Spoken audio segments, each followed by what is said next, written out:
રાજ્યમાં હવે ઠંડીની શરૂઆત થશે। હવામાન નિષ્ણાત અંબાલાલ પટેલે કરી છે ઠંડીની આગાહી। જી હા, 18થી 20મી નવેમ્બર સુધી તાપમાન શુષ્ક રહેશે। 24મી નવેમ્બરથી બંગાળની ખાડીમાં સાયક્લોન બનવાની શક્યતા છે। ડિસેમ્બરની શરૂઆતમાં ઠંડા પવનો ફૂંકાવવાની શક્યતા। ડિસેમ્બર મહિનામાં ગાત્રો થીજવતી ઠંડી પડશે। રવિ પાક માટે સાનુકૂળ વાતાવરણ રહે તેવું અનુમાન વ્યક્ત કરવામાં આવ્યું। તો આપને જણાવી દઈએ, ડિસેમ્બરની શરૂઆતમાં સારી એવી ઠંડી પડશે તેવી આગાહી હાલ તો હવામાન નિષ્ણાંત અંબાલાલ પટેલે કરી છે। તેમણે કહ્યું છે કે ખેડૂતો માટે, રવિ પાક માટે સારું એવું અનુકૂળ વાતાવરણ મળી રહેશે।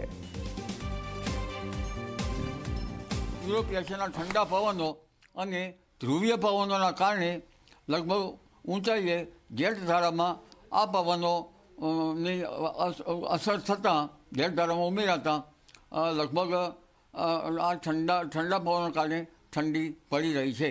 જો કે પશ્ચિમી વિક્ષોભ આવે તો સારું ગણી શકાય। ડિસેમ્બરની શરૂઆતમાં ઠંડા પવનો ફૂંકાવાની શક્યતા રહેશે અને ત્યારબાદ 22મી ડિસેમ્બર આસપાસ ગાત્રો થીજવતી ઠંડી પડવાની શક્યતા રહેશે। એટલે જે હવામાન જે છે એ લગભગ 22 ડિસેમ્બર બાદ કંઈક અંશે થઈ શકે। નવેમ્બરના પાછલા સપ્તાહમાં હવામાનમાં ફેરફાર થવાની શક્યતા છે। મોસમમાં બદલાવ આવે, વાદળવાયુ આવવાની શક્યતા રહે, એટલે હવે પવનની ગતિ વધારે રહેવાની શક્યતા રહેશે। બંગાળ ઉપસાગરમાં એક વાવાઝોડું બની રહ્યું છે, જેની થોડી ઘણી અસરના કારણે હવામાનમાં પલટો આવશે। ઉત્તરના નબળા મધ્યમ પ્રકારના પશ્ચિમ વિક્ષોભના કારણે પણ હવામાનમાં પલટો આવશે।